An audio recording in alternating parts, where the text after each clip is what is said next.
Drinks in the United States are manufactured by American labor in American factories, with primarily American ingredients. Coca-Cola's CEO says it may increase its use of plastic bottles and boost pricing. Coca-Cola is a well-known brand worldwide, thanks to its iconic red and white logo, which has been etched in customers' brains for years.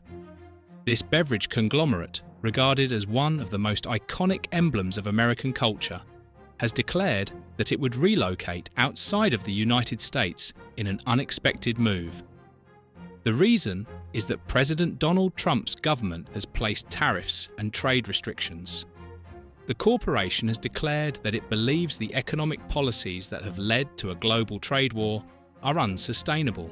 So, is this choice merely noteworthy in the commercial world, or does it also deal a serious blow to Coca-Cola's American character and worldwide trade network? We shall analyse the specifics of the most recent happenings throughout the world together. Don't forget to subscribe to our channel, enable alerts, and like our content to remain updated.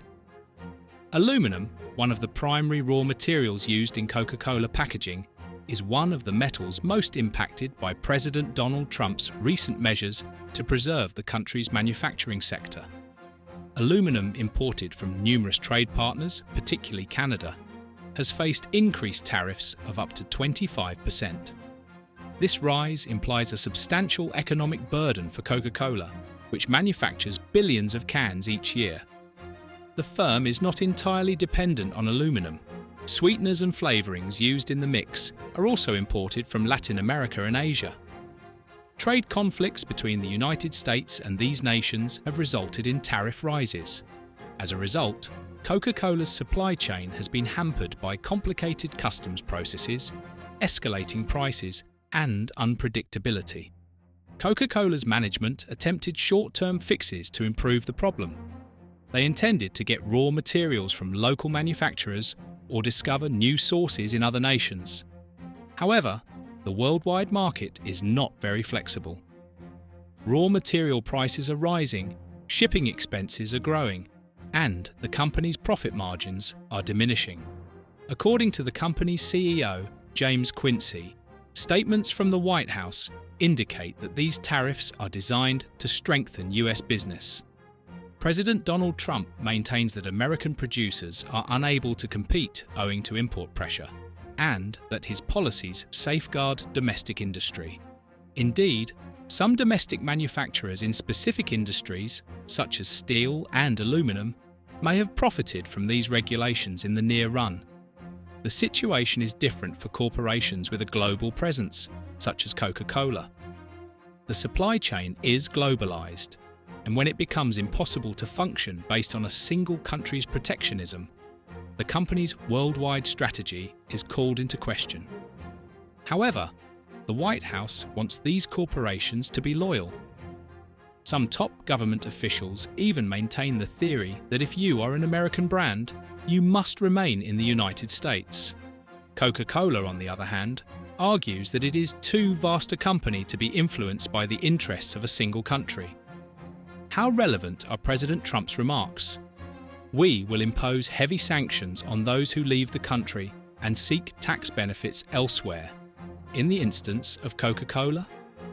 This is where the real argument begins, because Coca-Cola's exit would be a significant loss, both symbolically and monetarily.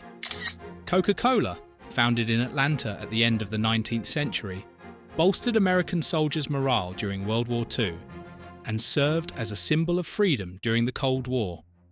It is inextricably linked to American culture. With many of its advertisements, including holiday themes, family values, and national symbols, the slogan "Coke is it" has become one of the world's most recognizable marketing expressions. Now, this large brand is stating that because the business circumstances are unfavorable, we are relocating our operations to a more favorable nation. This is analogous to a brand that represents the American dream, relocating as a result of economic policies that have transformed that dream into a nightmare. While sentiments such as, "How can Coca-Cola be leaving?" are increasing in American culture, the company's management says, We are a global brand. If the country you call home imposes trade restrictions, we will have no choice but to leave. Domestically, this cultural mismatch elicits emotional emotions such as, "You are our symbol, aren't you anymore?" And worldwide, with the realization that even America cannot hold on to corporations of this size. Imagine another American landmark, such as Disneyland or McDonald's, departing for identical reasons. This is how surprising Coca-Cola's leaving is. The most hotly debated question in economic circles is whether Coca-Cola's decision will create a precedent for other corporations. Aggressive tariffs in the United States are not confined to aluminum and steel. Protectionist policies that expand to, or may spread to, other sectors can make imports more difficult while raising domestic manufacturing costs. Many international corporations are under similar challenges.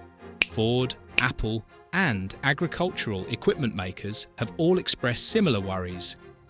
If a huge brand like Coca-Cola is forced to relocate, why should others stay?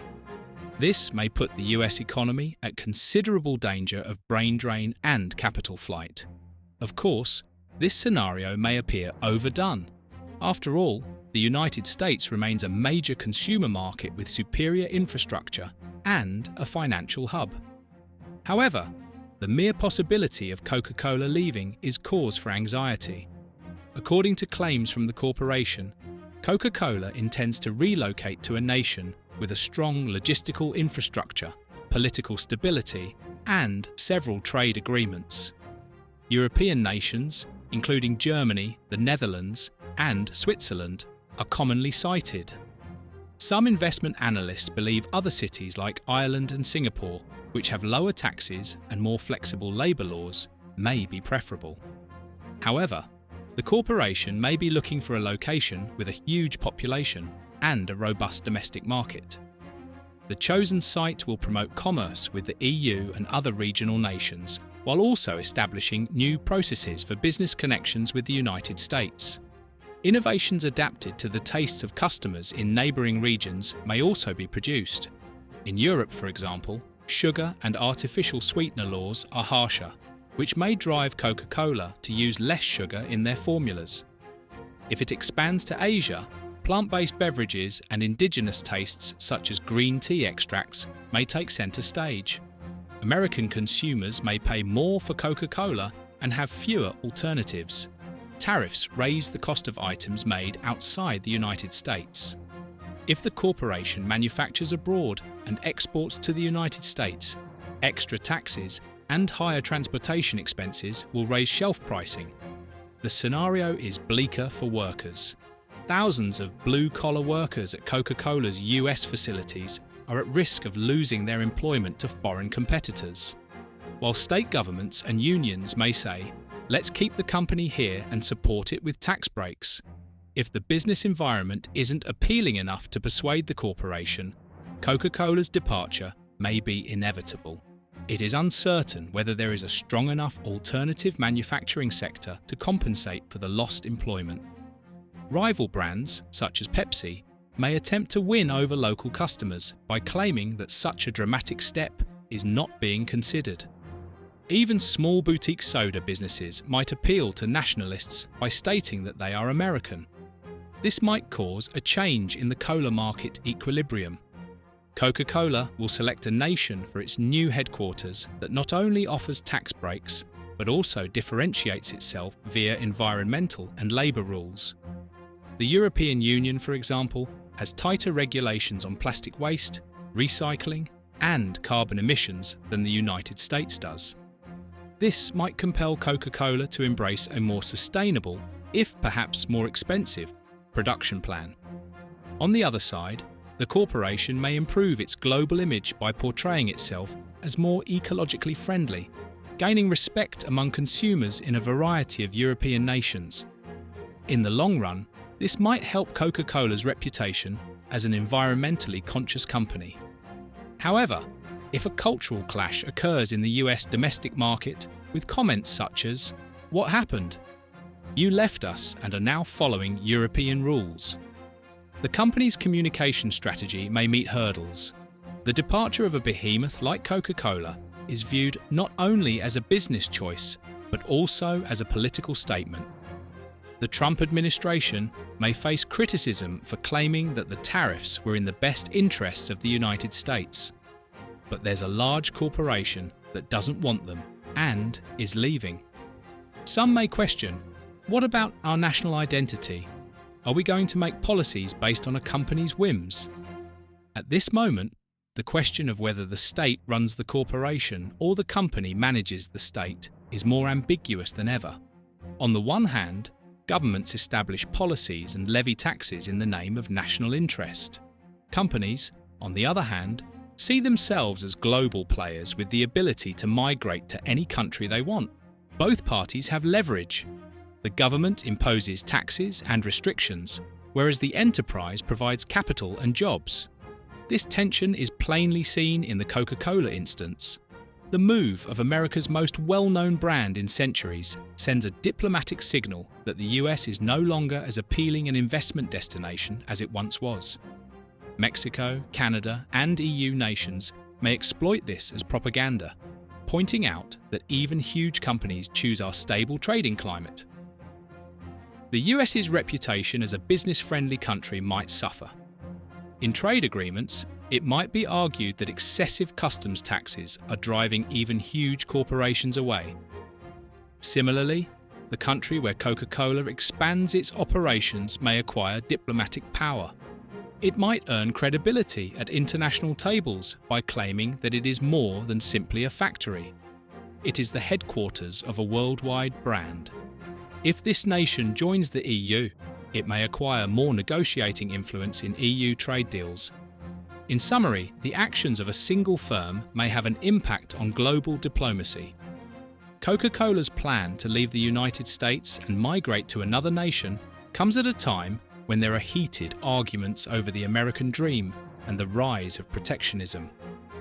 Some analysts believe this is the end of an era. The globe can no longer contain even the most renowned American brand within its boundaries. While some say Coca-Cola was already worldwide, the comparison to the American flag was exaggerated. The reality, as always, is somewhere in the middle. The corporation is taking this measure to defend shareholder interests, lower supply chain costs, and maintain long-term competitiveness. President Donald Trump's trade policies contributed to the acceleration of this trend. The full ramifications have yet to be revealed. It is uncertain which nation they will go to, how many jobs will be lost, and how ties with the United States will develop. This trend, which has economic, cultural, and political implications, begs the question of what an international firm truly implies. Will the limitless strength of a brand seeking to exist in the global market despite its local roots triumph? Or will protectionism in the name of national interest prove too costly? Only time will tell if more titans will make similar choices in the future. Will Coca-Cola's withdrawal affect the US economy in the long run? Or will it open the door for other businesses to emerge? Questions such as whether customs taxes are an effective national protection policy or a plan that drives businesses away will be answered during this time period.